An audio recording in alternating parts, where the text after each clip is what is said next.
Hello friends, आपके अपने YouTube channel साहित्यिक नॉलेज में आपका स्वागत है। फ्रेंड्स, आज हम पढ़ेंगे संचारी भावों के बारे में।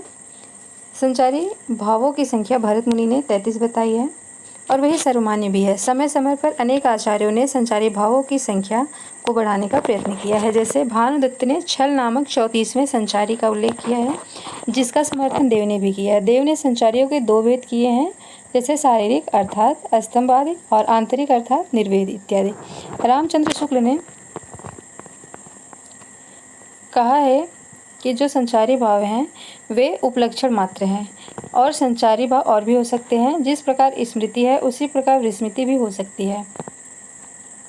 शुक्ल जी ने चकपकाहट को 35वां संचारी भाव कहा था, जो मान्य नहीं हुआ। शुक्ल जी ने मुख्य रूप से 33 संचारियों का ही विवेचन किया तथा विरोध अवरोध की दृष्टि से संचारियों के 4 भेद किए हैं, जैसे सुखात्मक, दुखात्मक, उभयात्मक, उदासीनता। फ्रेंड्स, चलिए हम संचारी भावों की संख्या के बारे में और कुछ उनकी व्याख्या देख लेते हैं। पहला है निर्वेद, अर्थात योगावस्था में दारिद्र्य, ईर्ष्या, अपमान, आपत्ति, व्याधि एवं इष्ट वियोग के कारण अपने को धिक्कारना, वेदना शून्यता, सुख दुख का संभाव। नंबर 2 ग्लानि, अर्थात मानसिक तथा शारीरिक ताप से प्रेरित शिथिलता, श्रम, मुख में मन की मुरझाहट, मलिनता अथवा भिन्नता। तीसरा है शंका, अर्थात अनिष्ट की संख्या जिसके अनुभाव है मुख व्यवड़, स्वरभंग आदि। चौथा है असूया, अर्थात अन्य व्यक्ति की उन्नति के कारण उस व्यक्ति की निंदा और उसकी हानि के लिए चेष्टा। पांचवा है मद मादक, अर्थात द्रव्य के सेवन से उत्पन्न शारीरिक और मानसिक अवस्था, बेहोशी और आनंद का मिश्रण। छठवां है श्रम, अर्थात थकावट, यथा मार्ग चलने या जागने से होता है जो।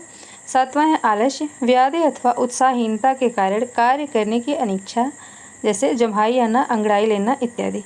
आठवां है दैन्य, अर्थात दीनता या दुख, दारिद्र्य, मनस्ताप आदि के कारण ओजस्विता का अभाव, अर्थात ओजस्विता का क्षीण हो जाना। नौवां है चिंता, अभीष्ट वस्तु के प्राप्त न होने से उत्पन्न मानसिक पीड़ा है यह।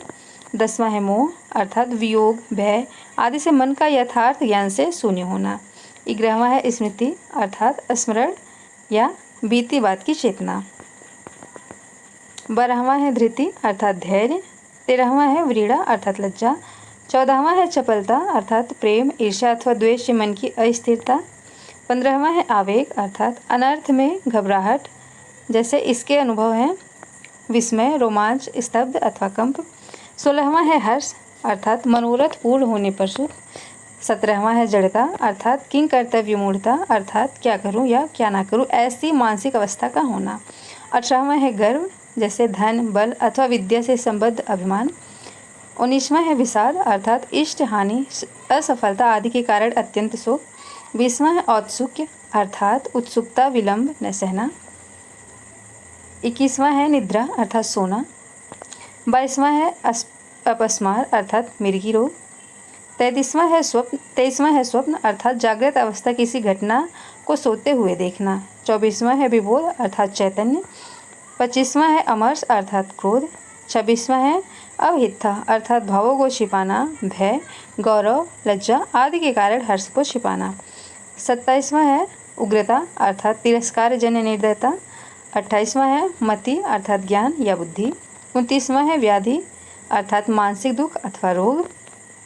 30वां है उन्माद, अर्थात किसी विशिष्ट कारण से चित्त की भ्रांत दशा। 31वां है मरण, अर्थात मृत्युवत अवस्था को प्राप्त होना। 32वां है त्रास, अर्थात भय। 33वां है वितर्क, अर्थात संदेहपूर्ण विचारों की उत्पत्ति। छल नामक 34वां संचारी मानने वाले आचार्य भानुदत्त एवं समर्थन करने वाले देव हैं। चकपकाहट नामक 35वां संचारी भाव मानने वाले आचार्य रामचंद्र शुक्ल हैं।